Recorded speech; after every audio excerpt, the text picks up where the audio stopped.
안녕하세요. 종종 다른 사람들의 사연을 보면서 눈물도 흘리고 감동도 받았던 평범한 30대입니다. 저는 지난해 초에 결혼을 했고 현재 임신 8개월 차에 접어든 평범한 예비 엄마예요. 결혼하고 6개월 정도 있다가 첫 아이를 가지게 되어서 너무 기뻤는데요. 주변에 30세 넘어서 결혼한 분 중에 불임이 적지 않았거든요.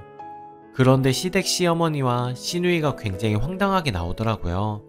먼저 제가 2개월 정도 지나서 임신 사실을 알게 되었습니다. 처음 맞는 추석이 되기 몇 주 전에 이 사실을 알게 된 거였죠. 그런데 시댁 쪽에는 남편의 사촌형 한 분, 육촌형 한 분, 이렇게 두 분이 불임입니다. 그래서 어머님이 임신 사실을 얘기하기 조금 그러니 먼저 물어보기 전까지는 먼저 말하지 말라고 하시더군요. 저도 그 정도는 배려해 드릴 수 있다고 생각했는데 옆에서 시누이까지 합세해서는 눈치 없이 임신했다고 다 떠벌리고 다니시지 말고 조용히 해주세요 라고 하더군요. 참고로 시누이는 결혼 안 한 노처녀에 정말 별난 성격의 한싸가지 하는 인물입니다. 상대도 하기 싫어서 알아요 하고 말았습니다. 그런데 차례를 지내고 아이가 없으신 육촌형이 저에게 음복주를 권하셨습니다. 저는 괜찮다고 2번, 3번 거절했지만 자꾸만 권하셨어요. 계속되는 권유에 난감해서 어머님도 쳐다보고 남편도 쳐다봤지만 돌아오는 건 어머님의 혀만 담갔다 떼라는 말씀뿐. 솔직히 너무 충격이었고 화가 났지만 분란을 일으키고 싶지 않아 조금 기분 상한 얼굴로 정말 혀만 담갔다가 뗐습니다. 그리고는 더 큰 집으로 차례를 지내러 이동을 했죠. 차례를 지내고 음식을 먹는데 어찌 그날 참여한 친척들 포함한 며느리 중 제가 제일 막내더라고요. 임신이 유해는 아니지만 조심해야 한다고 생각하는데 내심 걱정이었죠. 하지만 쏟아지는 설거지거리에 저는 싱크대 앞에서 40여 분을 정도를 서서 설거지를 했습니다. 물론 제 옆자리에는 3분의 형님이 번갈아 가면서 설거지를 조금 했고요. 그걸 옆에서 어머님이 보시고 계셨습니다. 조금은 미안한 얼굴로요. 그러다 세아가 내가 할까 하시는데 시누이가 옆에서 얼마 안 남았네, 설거지 하던 사람이 끝내는 게 나아 엄마 이러더군요. 정말 이날은 남편이고 시댁 식구들이고 다 뒤엎고 싶은 거 일가 친척 다 모여서 겨우 참았고요. 남편이랑 대판 싸운 날이기도 합니다. 그리고 제 직업은 프리랜서인데 직장 생활하는 것보다는 벌이가 좋았습니다. 아이를 갖기 전까지는 신랑보다 더 잘 버는 달도 많았고요. 그래서 결혼하고 시어머니에게도 선물이며 용돈 등 지원을 해드린 부분이 많았습니다. 계산해보니 약 800만원 정도를 해드렸네요. 물론 정말 제 부모 같고 잘 해드리고 싶은 마음에 그랬어요. 저와 결혼하고 곧 취직한 신랑이 타온 첫 월급을 드렸고 중국, 일본 등 동남아 패키지 여행 가실 때마다 다 여행비를 내드렸습니다. 하지만 호의가 계속되니 당연하게 여기시는 걸까요? 어째 점점 바라시는 듯 합니다. 잠시 또 다른 이야기를 하자면요. 제가 신혼여행에서 돌아오던 날, 유럽으로 다녀와서 12시간 비행기를 타고 인천에 도착하던 날, 시어머니보다 10살 어린 동생이신 이모님이 자기를 찾아오라고 난리를 치더라고요. 원래 신혼여행 돌아오면 바로 장모님 뵙고 장모님이 차려주시는 식사 먹는 게 일반적이잖아요. 하도 급한 일이라면서 난리를 치는 바람에 우리 집에서 급하게 저녁 먹고 시어머니 동생 댁으로 갔습니다. 갔더니 하시는 말씀이 이혼했다 하더라고요. 참고로 저희 시어머니는 평생 어려운 살림살이에도 불구하고 단 한 번도 아르바이트조차 해본 적 없는 공주님이십니다. 전 정말 이해 안 가는 부분이기도 해요.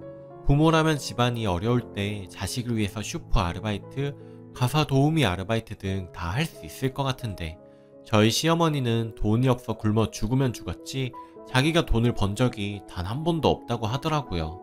그러면서 자기보다 10살 어린 동생에게 숨 넘어갈 때마다 용돈을 받아서 3남매를 키웠다고 하더라고요. 한마디로 생각이 짧고 이기적인 사람의 유형이죠. 아무튼 그런 분이 이혼이라니 더군다나 위자료 한 푼 안 받고 이혼하신다고 하더라고요. 물론 이모님이 이혼하시는 건 안타까운 일이었지만 신혼여행을 돌아온 저희에게 이렇게 급하다 난리를 치시며 말씀하실 이야기인가 싶었습니다. 아무튼 그렇게 이모님의 한탄을 다 듣고 시댁으로 돌아가야 했습니다. 그리고 그 뒤로 바로 저희에게 시어머니가 생활비를 요구하기 시작하더라고요. 그것도 매달 50만원씩요. 그동안은 이모님한테 조금씩 도움을 받았었는데 이제는 이모님이 이혼도 했고 받아쓰실 염치가 없다면서요. 좀 당황스럽더군요. 그러다가 제가 임신을 하게 되었죠. 제가 임신을 하기 전에는 함께 버니까 그렇게 빠듯하지 않았지만 아이를 갖고 나서 입덧이 너무 심해서 일을 그만두었거든요. 아마 입덧 심하신 분들이라면 이해하실 거예요. 그때부터 시어머니와 노처녀 시누이가 달라졌습니다. 심지어는 시어머니가 저희에게 용돈을 50만원에서 70만원으로 올려달라고 요구했는데 솔직히 말해서 아무리 전문직이고 돈 많이 벌어도 매달 70만원씩 드릴 수 있는 집 몇 집이나 있을까요? 대한민국에요. 그것도 두 분 부모님도 아니고 시어머니에게만요. 일까지 그만둔 저희 집 사정으로는 어림도 없었습니다. 다행히 이 이야기를 신랑과 저를 함께 불러놓고 했는데 그 이야기 듣자마자 신랑이 바로 안 된다고 단호하게 말하더군요.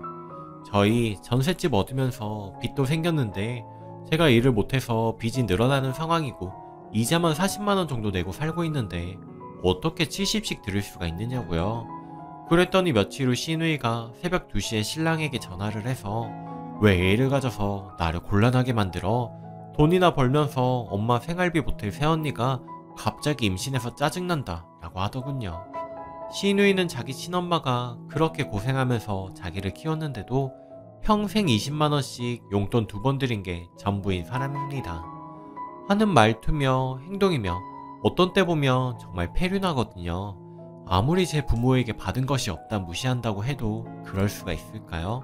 심지어 시누이는 모아둔 돈이 1억 4천만 원이나 있다고 들었습니다. 본인은 악착같이 자기 살 길을 챙기면서 엄마의 안위는 들여다보지도 않아 보여요. 이렇게 난리친 이유도 자기가 엄마에게 용돈을 정기적으로 드려야 하는 상황이 벌어졌기 때문이죠. 그리고 이 사건이 벌어지기 전에 시어머니 생신이 있었습니다. 첫 생신이라 저도 도리를 다하고 싶어서 당연히 제 집에 초대해서 한상 차려드릴 생각이었고 전화로 제 뜻을 말씀드렸죠. 그랬더니 시어머니께서는 대뜸 상 차리는 돈 아깝다. 그 돈까지 합쳐서 돈으로 다오. 정말 빈소리 아니다. 정말 신경 쓰지 말고 돈으로 다오 라고 하셔서 신랑과 저는 한숨을 쉬었죠. 정말 너무 경우가 없으시구나 싶더군요. 결혼 후 첫 생신상 차려드린다는 며느리에게 하실 말씀은 아니잖아요. 어쨌든 원하시는 대로 100만원을 송금해 드렸습니다. 생신 선물로요. 그런 일이 있었는데 시어머니가 시누이에게 뭐라고 했는지 시누이가 난리가 나서는 남편에게 전화가 왔더라고요. 며느리가 돼서 시어머니 생일도 안 챙기는 미친 언니가 어디 있어? 이라고 했더라고요. 저는 100만원을 분명히 보냈고 시어머니는 분명히 생일상 차리지 말라고 했는데도요. 알고 보니 시어머니가 100만원 이야기는 쏙 빼고 시누이에게 제가 아무것도 안 했다고 말을 했더라고요. 정말 이런 일이 한두 번이 아니고요. 거짓말이 정말 심각합니다. 시누이는 뭐든 고깝고 삐뚤어진 시각으로 저에게 이야기를 해요. 임신 8개월쯤에 시댁에 갔을 때 다같이 모인 자리에서 시누이가 그러더군요. 아기 가지면 소고기 많이 먹어야 하는데 또 무식해서 이런 것도 모르는 거 아니죠? 그래서 제가 맞받아친다고 네 형님 그런 의미에서 조카 한우 좀 사주세요 라고 말했습니다. 사실 받아친다고 하는 말이기도 했지만 임신하니까 먹고 싶은 게 정말 많더라고요. 그런데 시어머니나 시누이나 고기 한 근 사준 일이 없었고 얻어먹어보자 라는 심리도 있었습니다. 그랬더니 한다는 말이 과간이더군요. 태어나지도 않은 애가 왜 조카야? 제 뱃속에서 꿈을 대며 자라고 있는 생명에게 그런 말을 했죠. 정말 마음 같아서는 한 대 치고 싶더군요. 지금 시누이가 눈에 불을 켜고 결혼하려고 만나는 남자분에게 이 사실을 정말 밝히고 싶습니다. 네가 만나는 여자가 이런 사람인데 너 정말 그 여자 사랑할 수 있냐고요. 그래서 말했죠. 형님 뱃속이지만 벌써 다 커서 태어날 때와 똑같은 사람이에요. 단지 작을 뿐이죠. 그랬더니 아무 소리 없더라고요. 시누이는 4년제 대학 나온 사람이고 겉모습으로 봐서는 아주 근사하죠. 하지만 가족들에게는 얼마나 싸가지가 없는지 모릅니다. 정말 결혼하는 사람이 속속들이 저 성질머리를 다 아는지 묻고 싶을 정도입니다. 사람 정말 모르는 일이죠. 인간으로 여자로 어떻게 그런 말을 그런 생각을 하고 있으니 저에게 임신 미루고 일해야 하는 사람이 덜컥 임신했다는 소리나 하겠죠. 여기서 그나마 제가 다행이라고 여기는 것은 제 신랑은 시어머니 시누이에 대한 애정이 전혀 없는 사람이에요. 어릴 때부터 성인이 될 때까지 그들이랑 가족으로 지내면서 깨달은 점이겠죠. 하나를 보면 열을 안다고 어떤 가족이었을지 안 봐도 뻔합니다. 그래서 신랑은 제가 원하면 시댁과 인연 끊고 살아도 좋다고 하고요. 그런데 이런 신랑을 시어머니와 시누이는 전혀 상상도 못하는 것 같아요. 눈치가 많이 없는 분들이죠. 맹한 것 같기도 하고요. 제 신랑이 자기들만의 편이라고 여기면서 제 욕을 정기적으로 퍼붓거든요.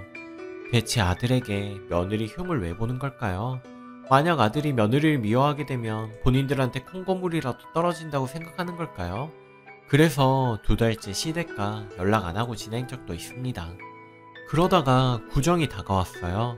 시댁에 가는 일도 신랑도 제 편한 대로 하라고 했기에 제 마음 같아서는 안 가고 싶지만 저희 친정엄마가 난리 나셨습니다.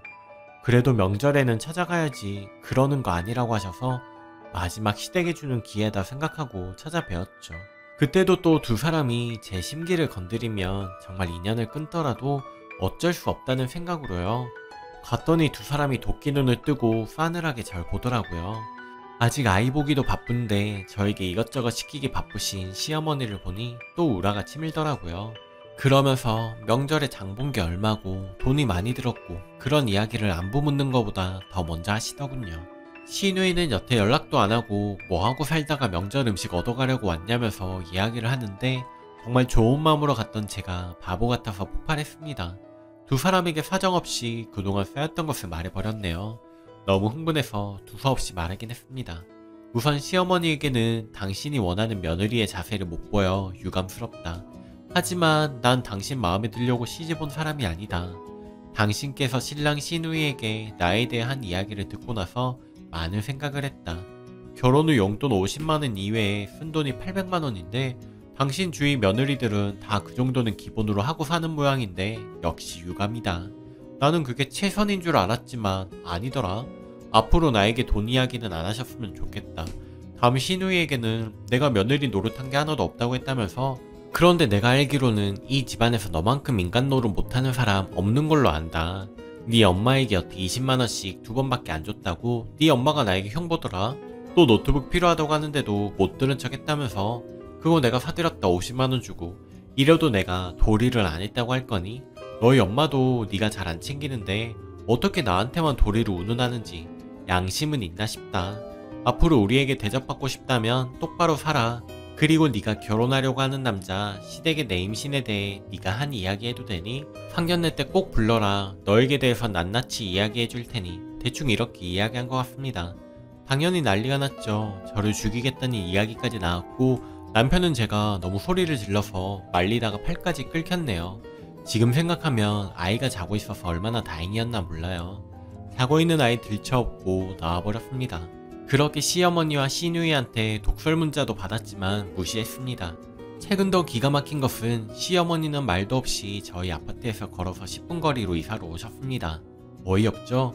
거의 남남이라고 선언한 것 같은데 왜 가까이 집을 얻는데요? 이전에 신혼집 오셨을 때도 온갖 잔소리를 하고 가시는 바람에 트라우마가 상당했습니다. 부엌에 먼지가 있다는 둥, 반찬이 부실하다는 둥, 제가 아기 때문에 꼼짝 못하는 상황을 빌미로 이사 오시려는 것 같은데 저 이사 가려고요. 오늘 부동산 연락해서 집 내놓았습니다. 가뜩이나 적성에 안 맞는 육아가 힘들어서 밤마다 우는데 시댁에 스트레스까지 쌓이면 정말 못 살 것 같아서 남편에게 말했습니다. 아 정말 시댁과 안 맞는 거 너무 힘드네요. 후기 지난달 말에 너무너무 답답한 마음에 제 시댁 이야기를 썼는데요. 많은 댓글 격려 질책 감사드립니다. 저 같은 경험을 한 분들의 댓글도 있어서 위안이 되었고요.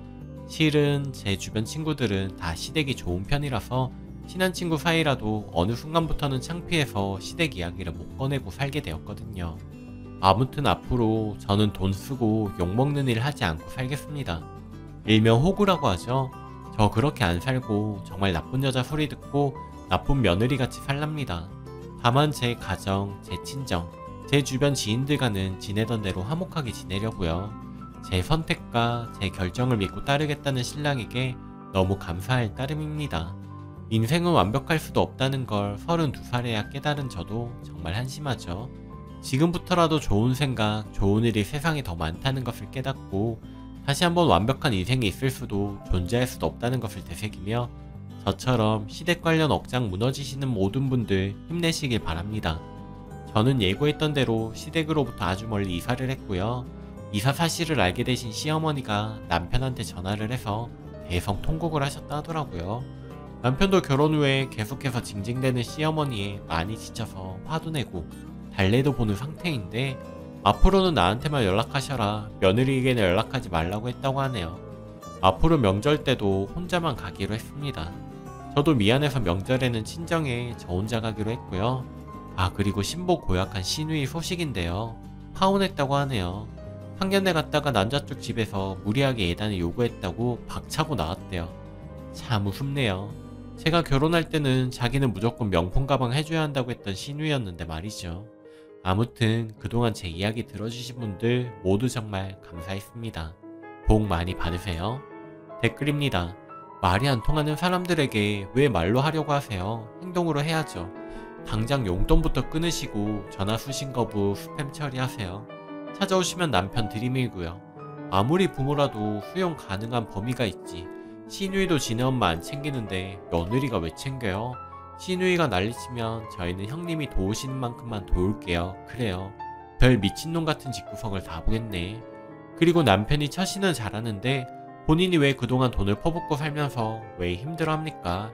남편 말대로 용돈 끊고 수신 거부하고 모든 걸 남편한테 넘겨버리세요. 명절에도 잠시 있다가 집으로 오시면 되겠네요. 아니면 각자 가세요. 각자 집에 셀프 효도하면 되죠. 그리고 남편이 연락 끊으라면 끊으세요. 나중에 연락 다 끊기고 나면 본인이 직접 챙기지 말고 남편 손에 어머님 생신 선물이나 용돈 조금씩 보태드려라 하고 전달하세요. 본인이 나서서 몇백 몇천씩 보내봐야 나중에 본인 힘들어 어머님 찾으면 겨우겨우 그거 해줬다면서 시어머니 등골 빼먹겠다고 이러실 분입니다. 여행이고 뭐고 보내주지 마요. 절대 기본적인 도움 말고는 전혀 해주지 마시고요. 우선 지금은 용돈이고 뭐고 다 끊고 그거라도 받고 싶다면 아무 말 못하게 해두세요. 오늘도 낭만캐스터를 시청해주셔서 감사합니다. 저는 더 재미있는 사연으로 매일 저녁 7시 30분에 찾아올게요. 오늘도 행복한 하루 보내세요. 감사합니다.